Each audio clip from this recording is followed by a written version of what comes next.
And welcome in. The Windy City Chicago Bears podcast is on the air with my guy Patrick Schmidt. Schmitty, we got big news today, but I gotta warn you. I've got the tea with me today. Playing a Spill it. little. Spill the tea. Yeah, well, I'm gonna try not to, but I do have some tea on the other news. So Figuratively, not literally. As the kids say, spill the tea. well, oh great, let's spill the tea. Hey, we promised you if you became a part of the fan-sided DeWindy City Chicago Bears podcast Mondays at 5 and a lot more shows to come that we would reward you. And we have a sweepstakes going on. And that's right, a Justin Fields jersey right here, right now. You can get it done. Check out the Twitter, look into the details, and basically you can enter every day for a month that this will be going on. Link is there for you. And really, all you got to do, subscribe to the YouTube channel, follow Patrick A. Schmidt on Twitter, follow at the Carm, other variables out there for you, which you can increase your chances. Next thing you know, you're going to be rocking the Fields jersey, running out to Soldier Field with a number 1 on your front, on your back. Bears, let's go bear down. I mean, pretty cool. Jimmy, we're giving back, baby. We're giving back. Absolutely. We said at the top of the show, or at the start of the show, I should say, the first incarnation of the show, this was a show for the fans, by the fans. And what better way than to appease to the fans and hook them up with a chance to get a Justin Fields jersey. This guy is the face of the franchise. We hope he's going to be here for the next 10, 15 years. Hopefully many Pro Bowl appearances, many Super Bowl appearances. But you got to rep the team. You got to rep the face of the franchise. Get the navy blue, the white, the alternate orange, whatever color is your flavor. Check out the details in the links here and enter your chance to get that Justin Fields jersey. Live on YouTube, we are every Monday at 5. The audio podcast coming out Tuesdays. Leave any Bear questions that you have either on the YouTube channel or on the Apple Podcast. We're going to respond to you in our email, DeWindyCityBearsPodcast@gmail.com. First week, no emails. You could be the first emailer ever of the show. Now, I didn't check the last couple of days, so there could be one in there. But DeWindy City email is alive as well. DeWindyCityBearsPodcast@gmail.com. All right. Speaking of the quarterback, we talked about him a bunch last week, and you can find me on TikTok as well. God love your TikTok. So Bears fans, Schmitty, they're going nuts. As I pointed out, that when you look at the first year play of Justin Fields, 2-8, 7 touchdowns, 10 picks, it was bad. He wasn't good, and it looks worse to me when you get further away from it. And the comments are basically one and the same. Blame coaching, writes MR1DT boy. Blame coaching. They call plays and didn't call for field strengths, screens, pitches, etc. Next one, our Wallach Folk. It's hard for a rookie quarterback to learn when there's something different at you and no one in the organization can change how it comes at him. How could you evaluate him with that offense around him? Tom Brady or Peyton Manning couldn't have won with the Bears offense. I'm not saying that Justin Fields isn't going to be a good quarterback. Fingers crossed that he is. But there's a little bit of Mitchell Trubisky defending nation that I feel is coming out at the quarterback. Like, I think Bears fans are not willing to be honest that he might not be the quarterback that everyone wants him to be. I'm not saying that he isn't, but I am also not saying that he is. Like, I don't expect Joe Burrow or Justin Herbert to appear here in year 2. I hope he does, but to me, it's a huge question mark.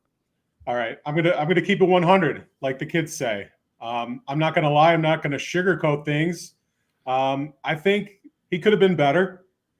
Was he awful? Where we're ready to, start looking at drafting the next guy, or is Trevor Siemian going to be starting this year?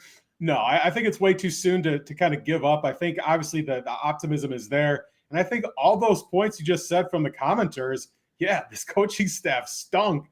It's why they were fired. and it's why there's a new coaching staff in here. So all those reasons are certainly well formed and grounded. Certainly, we're going to be defensive of Justin Fields. It wasn't the best rookie season.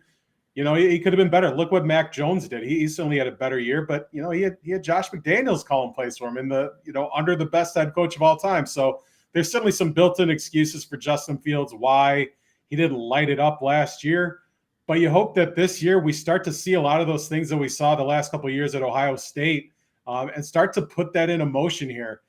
Still some unproven pieces around him on the offense. That's going to be a work in progress, but we got to see some big time improvements in year 2, and fingers crossed we see him.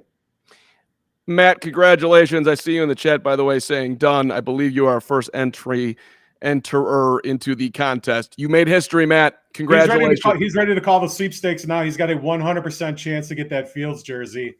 Those odds might alter a little bit over the next month or so, but keep re-entering. Keep those odds high. But yeah, I mean, Mark, when we talk about Fields, you look at some of the other rookie quarterbacks last year. Trevor Lawrence, this guy's supposed to be the second coming of Peyton Manning and John Elway and Andrew Luck, and every superlative in the book. He stunk last year too, and he had an awful coaching staff around him too.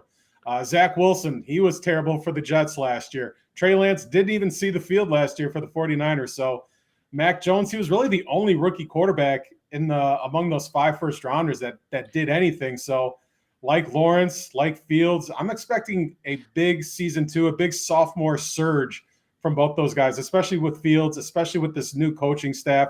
And Luke Getsy, a guy we haven't talked about a lot, but hopefully he brings over the offensive success that he had with Aaron Rodgers, a 2-time MVP the last couple of years under his guidance.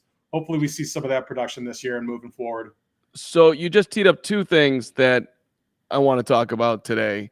We can get to Luke Getsy in a second, but Matt Eberflus, the Flus, hits principal also coming up in a couple of minutes here. But Flus is saying we want to see a huge jump in year 2. And he's talking about reading defenses. He's talking about footwork. Basically, in general, he wants to see Fields with a lot better fundamentals than he had in year 1, which from a coaching standpoint, that would be, control the controllables. That is something that even if the talent around him is not great, Fields can improve on those things. Now, how much it will actually impact the Bears winning football games if there's not a lot of talent on the field, I don't know. But I guess that's a fair thing to expect from Fields in year 2, that fundamentally he's more sound. Absolutely. You talk about his rookie year coming from Ohio State. Everything is so much faster. He's got to learn to slow the game down, learning new terminology, learning new teammates, learning a new city. I think all that stuff, it's going to be second nature to him this year. So I think the game will kind of slow down for him. The playbook, getting in and out of the huddle. I remember one of the first things Matt Nagy said when he was defending the choice to keep Andy Dalton as a starter was, we got to teach Justin how to come out of the huddle. And it's like, wow, really? It's like, I'm pretty sure he knows how to get out of the huddle. But it just kind of shows how they were slowing things down for him. But I think a lot of that stuff, the rookie, year is behind him. And I think they're going to throw things at him, kind of fast and furious this year, beginning with training camp. And they're going to see how much he can handle, how much he can process. And I'm expecting that to be, kind of like a seasoned veteran kind of level. Now, does that mean he's going to throw 45 touchdowns to 7 interceptions and 4,800 yards?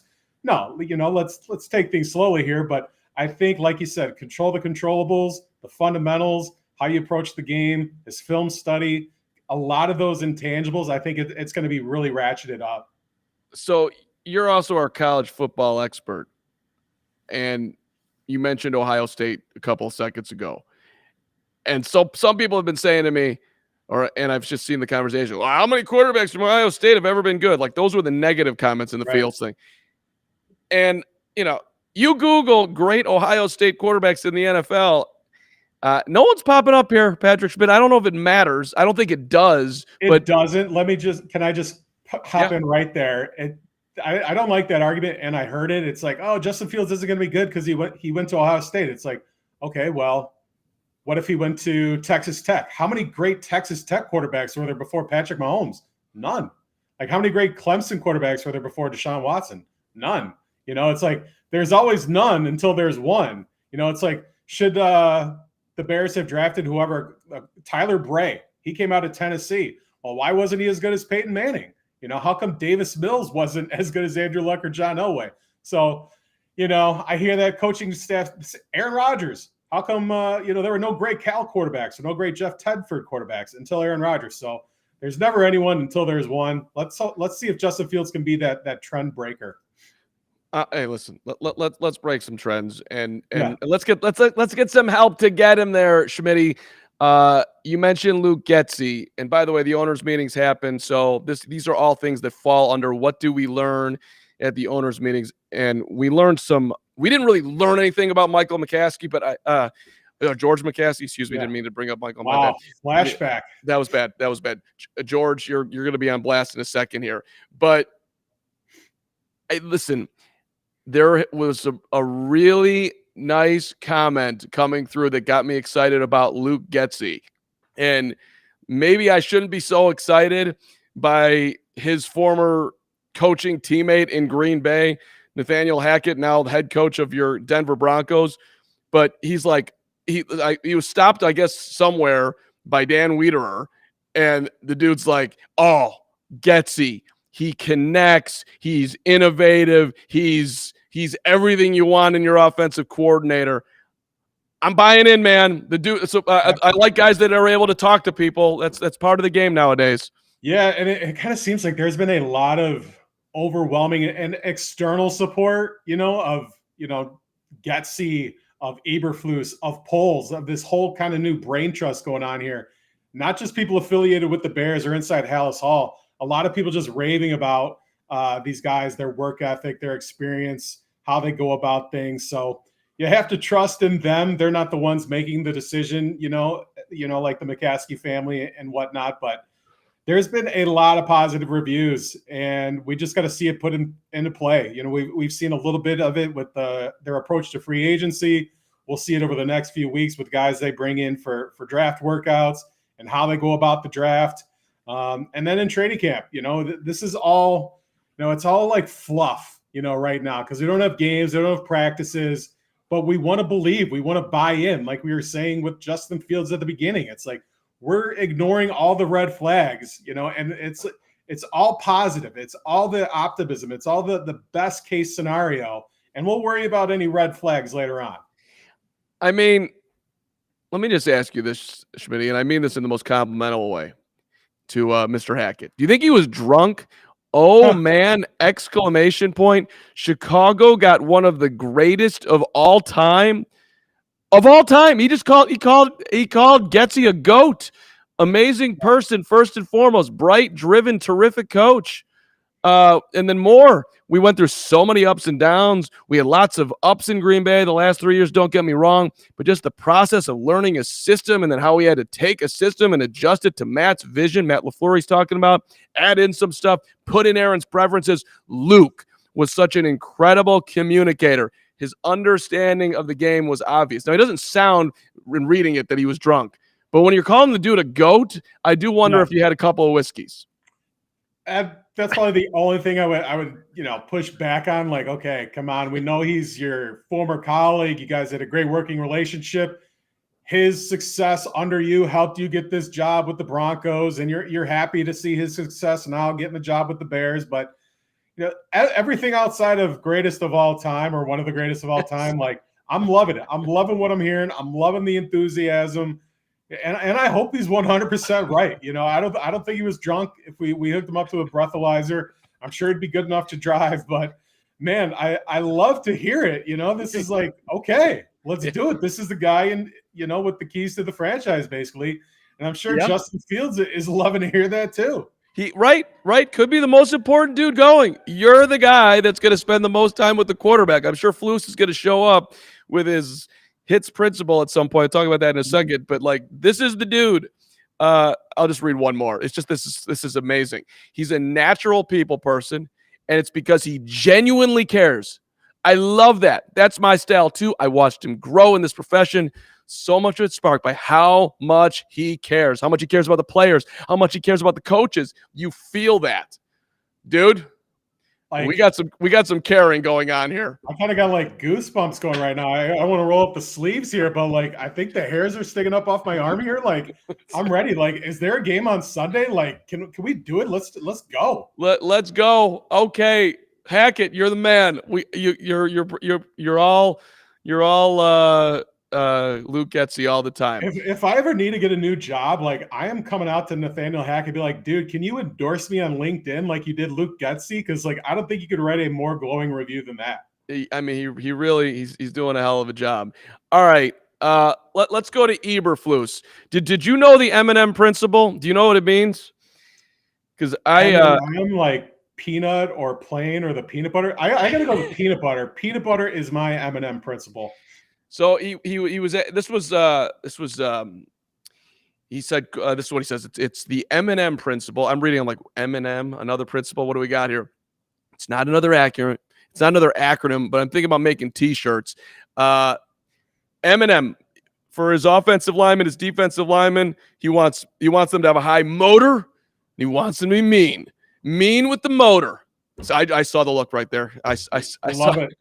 I love it, and that's what you need. You want these guys to be nasty, to have that the proverbial mean streak. It's like we don't need them to be perfect gentlemen on Sundays and in practice. Let them be that off the field when the pads are off. But yeah, in the trenches, it's a nasty place to live, and I want that mean streak. I want them to play beyond the whistle.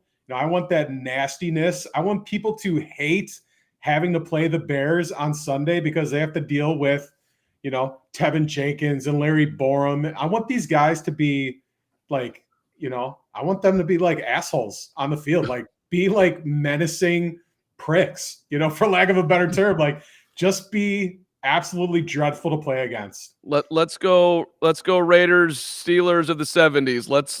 Let's get back to the 80s Bears. Let's go 05. Let's bring back Lovey. That was a popular talking point too. Let's not draw the 15-yard penalties. Maybe let's instigate, for lack of a better term, the opponent to kind of, throw some cheap shots at you and get an extra 15 yards. We'll take that. But you got to be, controlled aggression, like push the aggression of the opponent. And if they do that, the Bears are going to be so much better. As we talk about, if you support Justin Fields and that offensive line, and we're going to have some new pieces on that 5-man unit this year, and maybe some more pieces are going to be coming in the draft, and we'll talk about that in a few minutes on this show. But yeah, I love that mindset. And Poles, as a former offensive lineman, he's going to have a good idea of the type of players and prospects he wants to pursue in the draft and free agency.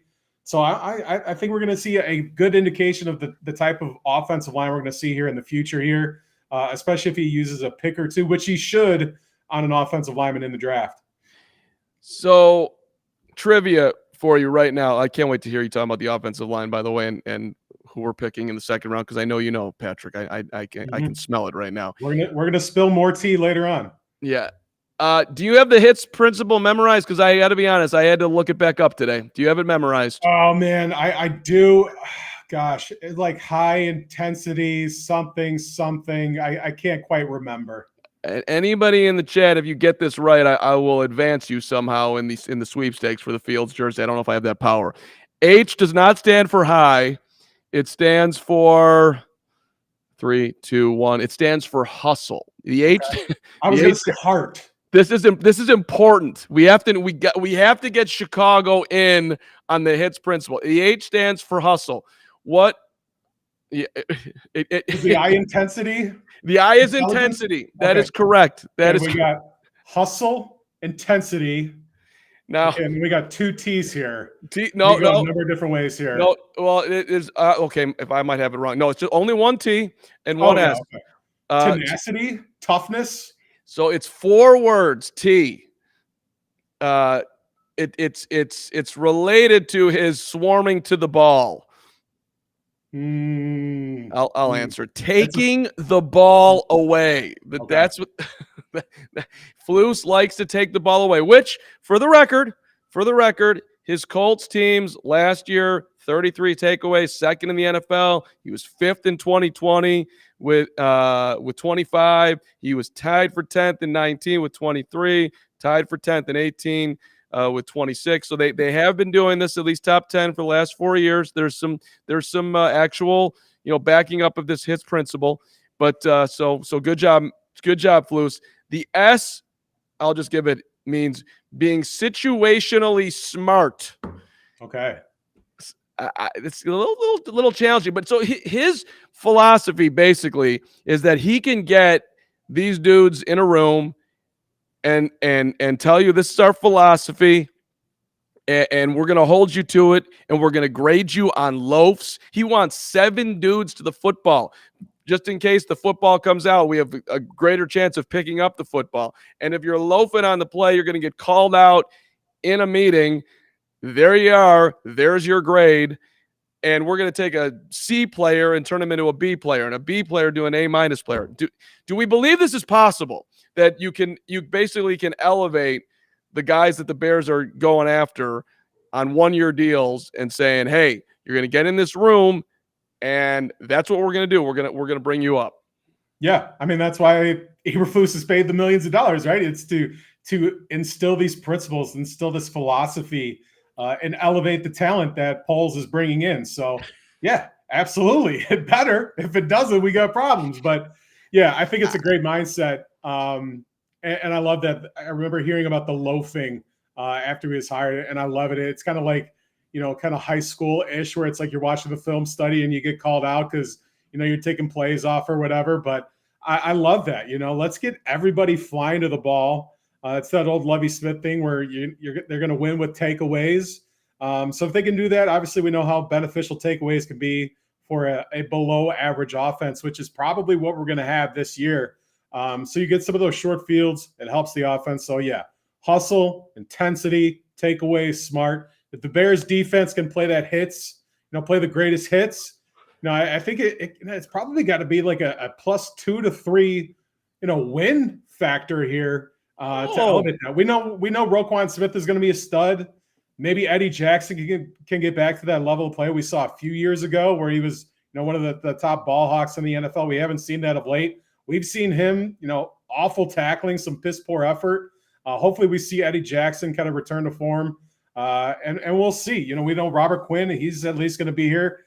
I don't think they're going to trade him. They probably would have traded him if they were by now, but there's definitely going to be some new guys that are, filling big shoes with Akeem Hicks gone, Bilal Nichols gone, and obviously with Khalil Mack gone. So hopefully they embrace that philosophy. And if they don't, they're going to be looking for guys that do. Well, and today, for the record, April the 4th, first day that Eberflus can address the team. Now, he's talked to these guys, but they're in for some off-season work. I don't have any microphones in the over at Hallis Hall, but like I'm trying to imagine what his first speech is going like. Guys, listen to me. You were with the biggest morons the last couple of years. I'm not going to ever tell the media that, but I'm telling you that those guys didn't know what they were doing. They wanted to be your friends. I am not your friend. I am Flus, and I am here. Coach. Yeah. I am your coach. I'm going to be paying attention to every damn thing you do. And let's go old school Mike Ditka 82. We are going to be great in 4 years, 2 years, whatever. But I'm going to tell you right now, half of you ain't going to be here. Yep. So you either are going to get on board, and I already know some dudes. I'm looking at you, David Montgomery, who I know you play the hits, and I know Roquan, I know you do. But Eddie Jackson over there in the back, I'm not sure about you, pal. Yep. Yeah, and I love that, and I want to throw in the quote from Lovie at his introductory press conference where, we're going to beat Green Bay. It's like, hey, the Ditka thing, hey, we're going to be great. We're going to win championships. We're going to compete for division titles every year. But of the 53 plus guys in this locker room, maybe 20 of you guys are going to be here when we get there. So it's your decision whether or not you're going to be with us or you're going to be gone. And we're going to beat Green Bay. We're going to win the North. We're going to get to the playoffs, and we're going to win a Super Bowl for the first time since 1985. So if they don't embrace the hits, we're going to find somebody in the draft and free agency that do. And it's really as simple as that. Yeah. Okay. Embrace the hits. Here's a Flus quote for you, just because I got to give one Flus quote per show now, at least for a little bit here, because I got to get all in on Flutes. This sounds a little bit Mark Trestman like, though, to me, Patrick. I'm having a little Tresty feelings. when you have 9 weeks with the group, you want to lay the foundation. You have to take it one piece at a time and just lay that down. Because when you lay foundation, physically lay a foundation, you have to prepare the ground. The ground has to be right. And we're going to take our time to do it. And then we're going to start putting it together one piece at a time. I mean, it's good coach speak, but it's true. You know, you build a house, you build from the foundation. The Bears have the quarterback. Now let's get the offensive lineman to get that good structure. Build it up. Get the defensive lineman. They got one great all-pro linebacker with Roquan Smith. Let's get a couple more. Build out. We got a Haas and David Montgomery. Bears are probably going to run him into the ground until his contract's up, and then they have to decide whether or not to pay him or not. Probably not, but we'll see. And then once you get the foundation set, then you start building out some extras, and then you put the hot tub in the pool in the back, and that's where we're talking our stud wide receivers and whatnot. Those flashy guys, like, why didn't the Bears trade for Tyreek Hill or Amari Cooper or sign Odell Beckham? Blah blah blah. They're not ready yet. They don't have the foundation yet. We're in that foundational stage. We got the quarterback. We have the makings of some potential good guys on the offensive line, but we'll see. We'll have a much better idea of this foundation moving forward. Dude, you are in. You are a believer. You are in. I'm drinking the Bears Kool-Aid right here. This is navy and orange Kool-Aid in here. I love it. And I'm gonna do like my Diana Taurasi and Sue Bird drinking, from their mega cast over the weekend with the women's college basketball.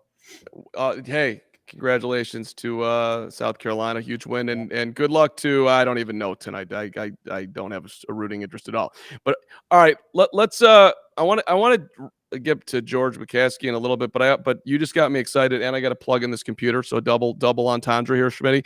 Bad job by me. By the way, don't click that link if you're just joining us, and get involved in our sweepstakes to get yourself a Justin Fields jersey. Who, offensive lineman wise, is exciting you for the Bears? Either early, I'm thinking second round. If at least one of them is going to go that way, but throw out some names out there to get people excited. Yeah, we've talked over the last couple of weeks about some wide receiver prospects: George Pickens, Alec Pierce, Christian Watson, Jahan Dotson. Some of these wide receiver prospects are going to be there. In the second round when the Bears are picking. I'm kind of thinking one of them is going to be a wide receiver. The other is going to be an offensive lineman, maybe a guard. And which order, who knows? It's going to depend on how the draft board shakes out. But the top of the draft is pretty strong. Evan Neal, potential number 1 overall pick. Tyler Linderbaum, a center from Iowa. Charles Cross, tackle from Mississippi State. Ike Ekwonu from NC State, a tackle. Those 4 guys, they're all going to be well gone before the Bears are on the clock in the second round. But when I'm looking at in the second round, guys that might be available, Zion Johnson, fingers crossed, 6'3", 312-pound, just kind of a nasty guy, a guy that would fit the polls, kind of offensive lineman, prototype that he's looking for. I don't think he's going to be there. He's probably that late first, top 30, 32 type of pick guy.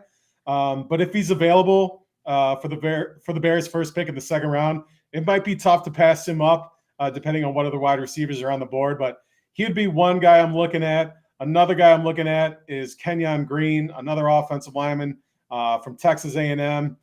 Probably right there, that 30 to 35 range where he's going to get called. So he might not be there, but if he is, that's the type of guy where it's classic best player available, where you take him.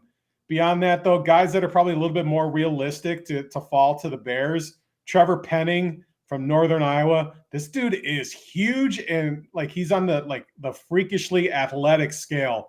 6'7", 320. Guy could broad jump, long jump, high jump, bench press.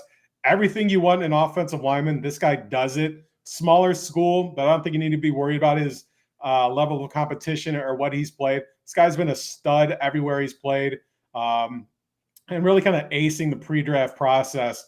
So he's a guy that maybe the Bears are considering taking, because who knows if they think Tevin Jenkins is going to be a tackle or if he's going to be a guard. So I think the Bears, they're really not going to eliminate any position, whether it's a tackle, a guard, or a center.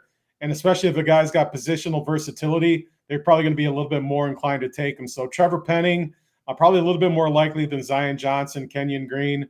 But another guy, a classic guard, Darian Kennard from Kentucky. This guy has been a multiple-year starter at Kentucky, been a part of a program that, really didn't win a lot, but over the last couple of years that he's been there, really saw the culture shift under Mark Stoops, and they started winning a lot of games, coming off one of their best seasons in program history.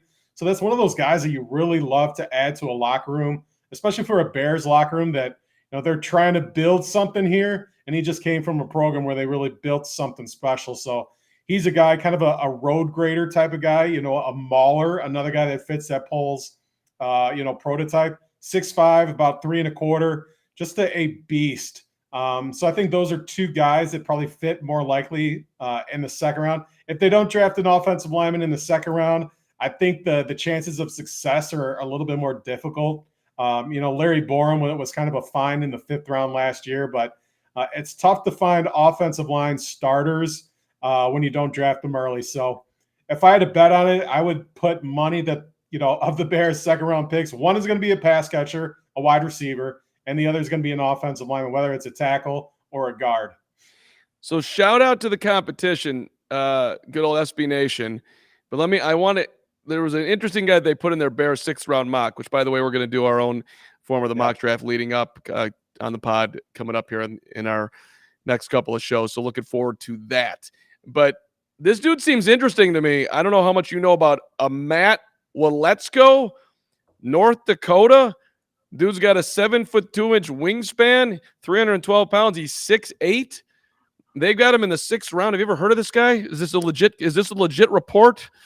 Yeah, I wish I could be like, Mel Kiper and break out, his sophomore in high school game tape and tell you everything about him. But, it sounds like he's got great measurables. 6th round pick sounds like the classic kind of take a flyer on this guy. 6'8", that's huge. 7-foot wingspan, even huger. That's going to make even huger. We're inventing words here on the Windy City Podcast. He's the next Lachavius Simmons, Schmitty. I can feel it. Yeah, right. Albright, Hambright, or whatever his name was last year. Yeah, it seems like they're just kind of wasting picks when they do that. But, I don't know. Like I said, I think you got to draft a guy in the 2nd round, maybe even that first of the 2nd round, because Penning and Johnson, those guys probably aren't going to be available when the Bears pick at the top half of the 2nd round. So we'll see what happens, but I don't want to wait until the 6th round to draft my first offensive lineman. Let's just kind of say that and kind of put a button on that. Yeah, I listen. It's a huge need, and I expect them to. I'll say this, Ryan Poles, whoever you pick on the offensive line, I am going to trust your judgment. Everything that you've said about wanting to get lighter, quicker, the targeting that he's gone on in the offseason didn't work out with the Colts, but that's with the Bills rather, but that's fine. Like I already am a believer in that. Now, can you put enough around the quarterback to make Justin Fields good? I'm a little bit concerned, but the Luke Getsy thing to rewind back is getting me excited. Here's the George part that I wanted to get to. And I see you, Matt. Nothing from George. Stay in your office. You don't know football. He's right. You are right. You're absolutely right. But and there's no overcoming this because it's not changing. Even though now Poles reports directly to George, and Ted is focused on getting the Bears to Arlington Heights. However, I just think it's worth discussion when you see his comments. It's the famous one about I'm just a fan. I'm not a football evaluator. First of all, like, you're sort of insulting the fans there. Like, some fans know what the hell they're talking about, and some fans don't. Like, you're sort of like not even understanding the fans. If you ask a fan, he says, should we go for it on 4th down? They're going to say yes every time. No, they're not. Have you talked to fans? Fans have differing opinions. Like, what are you talking about? That's not my main beef here, but it's like, you can't even get the fans right. And then, they're asking him, what we're looking for is progress, how they're putting the team together, how they're working together. Are we moving forward? All that type of stuff. You know, and he doesn't know what he's looking at. Quote McCaskey, I'm learning. Ted's been a good teacher, and Ryan has been a patient recipient. I guess that's the best way to put it. So far, it's gone very well. Like, Ted's trying to teach him how to do his job, and Ryan understands his job better than George understands his job. My point in all this is that Ryan Poles, you have no help in the organization. You are a first-time general manager who can't turn around any corner in the whole damn facility and ask for how to do this gig, because you can't go to Eberflus. He's not sitting in that seat. It's just. And that's part of the problem with why the Bears are the Bears. Like, there's no one to turn to. Like, when I read that, it's such a hole in the organization, really. Yeah, that's probably something that a lot of people may overlook. I don't know if overlook is the right word, but you talk about Flus. He's a first-year head coach. Paul's first-year general manager. Where is their support coming from upstairs? Because it's not from the McCaskies. It's certainly not from Ted Phillips. And something I think a lot of Bears fans have wanted for, the last part of the 25 plus years. Is there a football-focused president of football operations that can be that support system for Poles, for the head coach, for the rest of the whole football structure, infrastructure? That's not there. And I wonder kind of when the Bears are going to find that guy. Right. And listen, if you had hired a seasoned dude who's done it before, no problem. John Dorsey doesn't need to talk to you at all. And maybe Ryan doesn't either. But it's almost not fair to him that hey, man, we love you. We love your demeanor. We appreciate what you Kansas City. You held a great roster. You're the guy. And by the way, good luck. I'll be over here trying to figure out what the hell I do. I mean, it's just weird, really. I mean, you would think if I'm the worst understander of technology of all time, but if you put me in a computer programming class for 30 years, I might figure a couple things out. I'm not saying I don't know. You just kind of pick stuff up by being there. And I don't know how many more years Ted Phillips is going to be with the team. Like you said, he should just be focused on Arlington Heights. But I really think they need to bring in a new guy next year, a football mind, kind of like a lifer, a guy that is only focused on football and not really the business aspect. Let Ted Phillips handle finances and whatnot. But yeah, we need the classic football guy in that president role. Kind of like what Theo Epstein was for the Cubs and in baseball. We see more of those roles in different organizations. But I think if the Bears do that, if the Bears are serious about competing with the Packers, the Cowboys, the Seahawks, the Rams, all these perennial contenders, the Patriots, they're going to have to upgrade, kind of how they go about business here. Let's get into the 21st century here. It's 2022. We might need to do things a little bit differently than we did in 1965. And you're right. And good point, by the way, from Matt. Should have hired Rick Smith for football ops. I'm not trying to crush Ryan Poles. I hope he's successful. But Rick was a guy who had a lot of success with the Texans, and he was out there. It was an interesting name, certainly. It's a fair thing to throw out. All right, Schmitty, we're going to end up the show today with a little bit of an argument just to poke the bear here, if you will, on Bears fans.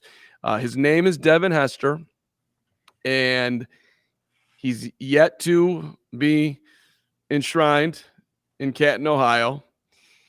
And Bears fans, I think, I don't know, what would you say, 96% think that he's a Hall of Famer? I would say if we pulled Bears fans, it would be 99.9% think he's a Hall of Famer. I think Mark Carman is the only one who thinks he's not. So here's the deal, Schmitty. The number one Chicago Bear returning kickoffs is actually Cordarrelle Patterson. He's had a better career kickoff returns than Devin Hester. Devin crushes returning punts. And that's great. One of the greatest all time to return punts. But do we not remember when Devin basically was constantly campaigning, pleading, let me be more a part of the offense. Let me go play wide receiver. And I was on board. This dude's so good at this. Let him do other things. But then they let him do other things and he couldn't do it. So I don't know how, like, when we actually watched him, his whole body of work as a football player, he wasn't elite at anything other than returning kicks. And that's a part of football, but it's not like he was the quarterback and he was really good at that, or he was the receiver and he was really good at that, or he was the running back or he was really good at that, or he was a cornerback and he was dynamic. I don't know, man. You were great at returning punts. I get it. But that to me is just like too small of a corner of football. I'm not, if he wants to get in like 10 years down the line, but there should be a waiting process for a specialist like that at bare minimum.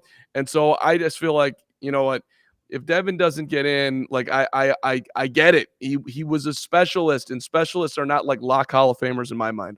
Well, you finally just said it. He was a specialist. He's going to get in the Hall of Fame because the one thing he did was better than anybody else that ever played professional football. This guy was the greatest punt returner of all time. Yeah, CP, probably a better kick returner. Definitely a better kick returner than Hester. I think CP should be in the Hall of Fame too when his playing career is over. But you talk about the impact that Devin Hester had as a returner. I don't care what he did as a receiver. He's not getting into the Hall of Fame because, as a receiver. So let's forget about that argument. The guy wasn't a great receiver. Who cares? He was a specialist. The one thing he did was better than anybody else. It changed the game. It changed how teams had to prepare for him.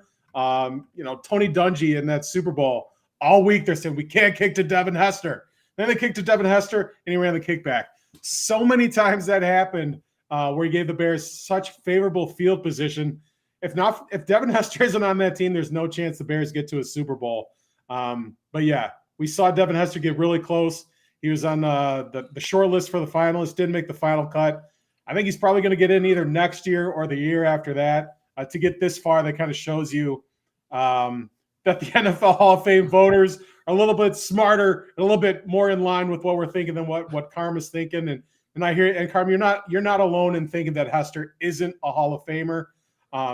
Guys like Steve Tasker, this guy was a great special teamer. He's not in the Hall of Fame. Was he a great wide receiver? Was he a great defensive back and anything else? No. But I think he's got a good case to be a special teams Hall of Famer. We're going to see Adam Vinatieri get in there. We saw Ray Guy finally get in a handful of years ago. I think specialists and special teams, it's a part of the game. It's not literally a third of the game like that old saying goes, but I think Devin Hester, what he meant to the team, he was the best at what he did. And that's what the Hall of Fame is to me. It's honoring and enshrining the best at what they did. And Devin Hester, there was no one better at returning punts and just overall the threat that he brought to the team. So should Patrick Manley be in the Hall of Fame? Amazing long snapper. Dude did it forever. It's got to be, I don't know. Is he the greatest long snapper of all time? I have no idea. But, where do we draw the line on the specialists here, Schmitty? Well, Devin Hester scored points. Patrick Manley didn't score points. 16 years, I think, played more games than anybody else in the Bears uniform. So that's awesome. There's not going to be any long snappers in the Hall of Fame. Sorry, and I'm sure Pat Manley would say the same thing, and he's not going to get fitted for his gold jacket or measured for his bust. But, yeah, punt returners, kick returners, field goal kickers, these guys score points, put points up. They directly impact wins and losses. Justin Tucker, this guy's going to be a Hall of Famer, 5, 6, 7 years after his career is over. Special teamers themselves, Brendan Ayanbadejo was a great special teamer. He's not getting in, So I think that's literally where we could draw the line. Long snappers, special teamers, you're not getting in. Returners, fair game. I think Hester's a Hall of Famer. I think Cordero Patterson, he's a Hall of Famer too. They're not going to be first ballot guys, maybe not even second or third year guys. We've seen outstanding Hall of Fame receivers wait, 5, 6, 7 years. Andre Reed, Chris Carter, T.O., all these guys have had to wait. I don't have a problem with these guys waiting, but they're definitely getting in. certainly Hester. By the way, I'm getting texts from people saying, did I miss my chance to get a Justin Fields jersey? I will not out this person, but it says here, does it come with a bib? Whoa, a shot at Fields on the Carm text line over here, Schmitty.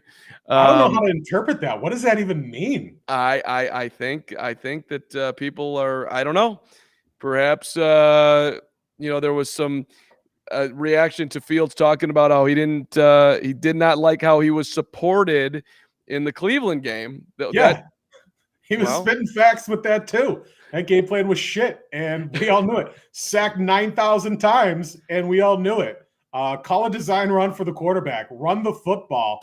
Matt Nagy should have been fired. He should have been allowed to fly home with the team.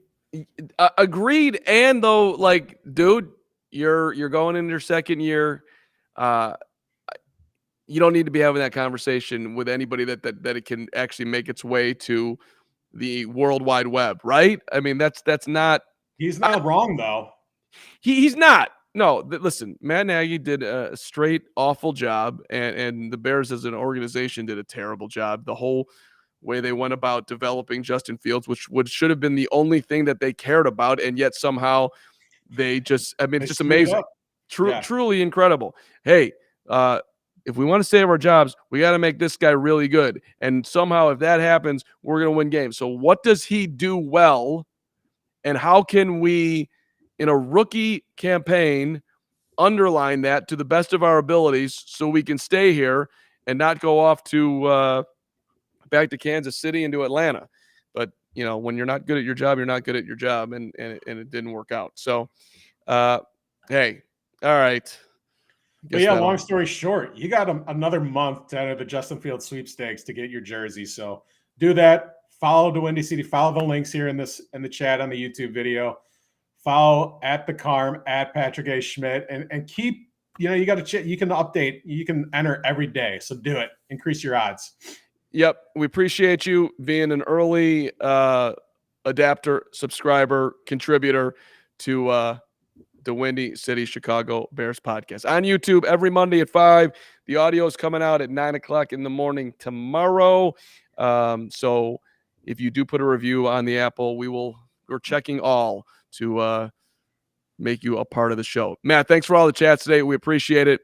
Let's listen to this last one. Amazing how some fans went to the mat for Mitch, but can't wait to write off Justin. I don't. Hey, Matt, I'm going to disagree with you on the out here. I'm not getting that feeling that people want to write him off. I think there's a lot of support, but and certainly by the comments that I'm seeing, that's the way. But it'll be interesting to see if he starts out slow next year, how much the fans stay on board. But Schmitty, we're on board. We're just calling out what's been. We want him to be better. We want him to be good. We want him to be great. So fully embracing the best case scenario. Let's go number one. Hang in there, brother. Have a good offseason. Matt Eberflus, hope you had a great first addressing of the team today. The HITS principle is being digested to your level of satisfaction. No loafing, leaving out of the meeting room today. When you get your coffee, you get it quick. You put the cream in. You sit down. You sit straight. You're up. You're ready. You're a Chicago Bear. Print those HITS t-shirts. We'll see you next time. Thanks for watching the Windy City Chicago Bears podcast.